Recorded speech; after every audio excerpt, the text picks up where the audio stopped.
Hey guys, Crewman here, and I want to thank MSI for sending me over their Versa Pro Wireless mouse. As the title states, this is one of the most comfortable mice I've ever used. Let me go over it. This review is going to be two parts. The first part is just going to be me describing the features of the mouse, and then the second part is going to be me discussing how I used it and my experiences with it. So without further ado, let's get to it. This is what comes in the box, along with a USB Type-C to regular USB adapter, which I admit I actually lost. I've been taking this thing all over the place.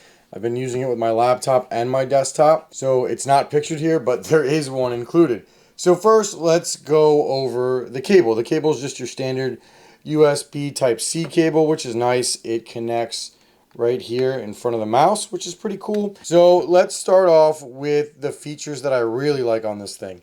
All right, so the mouse wheel. If you see this button right in the middle, if you push it in, you get the clicky feel when you scroll the mouse. And if you push it out, it's a smooth feel. And I know for me, and look at those bearings on that thing. And I know for me, I actually prefer to have that option. Sometimes I like the clicky feeling like this, and sometimes I like the quiet feeling. And look at how long that spins. Those bearings are amazing. And then it's got one button up here, two buttons on the side, one on the top, along with your standard two buttons. And then it's got this button in the middle. We'll go over how the buttons function in a minute. All right, so then we flip it to its side, and you can see it's got a grip here, which I actually think is pretty nice, and it's also RGB, which can be controlled with MSI's RGB software, which is pretty neat. Then let's flip it over. We've got the option for Bluetooth or wireless using the adapter, which all you gotta do is open this like this, and it's magnetized, so if you're a fiddler like me, you can't break it, which I've done to a lot of devices. See, you basically just drop it in, and you're good to go. So I have not used the Bluetooth. As for me, I feel like it's redundant. I've been using the wired and the wireless with the adapter, but I could see why you want to use the Bluetooth if you don't have enough ports. And that button is for Bluetooth pairing. Let's turn it on and see what it looks like. You can see the RGB on both sides. And this side has the same grips as the other side, but I don't really notice. The way I hold it in my hand, I don't really feel it. But that's just me personally. I really actually like the way the side buttons are placed when I'm holding the mouse. As you can see right here, it's easy to click like this, which is especially important when I'm playing first-person shooters or games where I need multiple buttons. And actually I found that this button, I was just casually using this a lot more than I thought. When I needed to mute my sound by taking a phone call or something, just having this button automatically bind to mute was actually a lot more useful than I thought. And again, like I said, I found myself mostly using the silent mouse wheel, but there was occasions where I wanted to change it. So that was nice too. So my experience with this mouse was really actually quite incredibly good.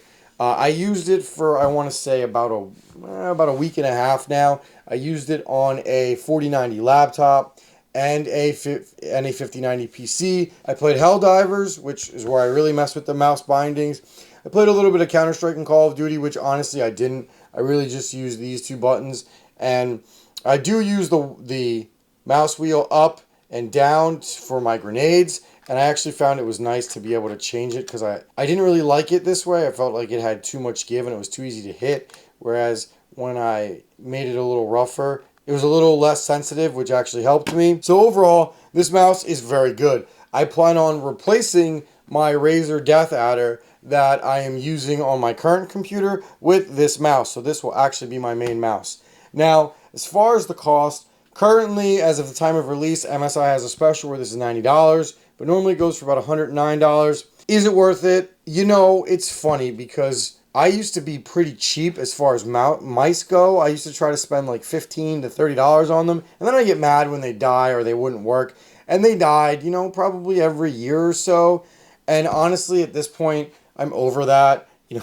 I don't want to cheap out on my peripherals anymore. So this is a amazing upgrade, and it's one that I plan on using for a long time.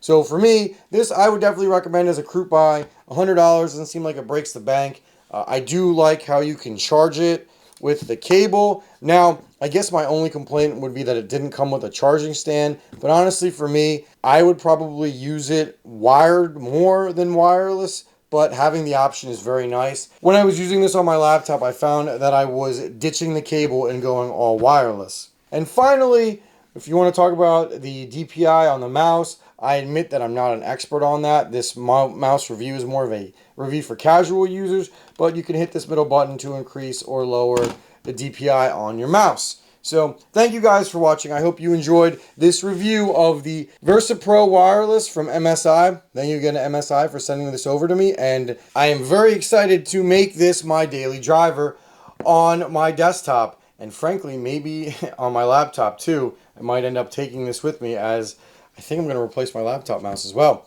Alright guys, that's it for this one. Thank you for watching. Thanks to MSI for sending me the Versa Wireless Pro. I'll have links in the description down below. If you have any questions, post them in the comments and I'll do my best to answer them. That's it for this one. Peace out.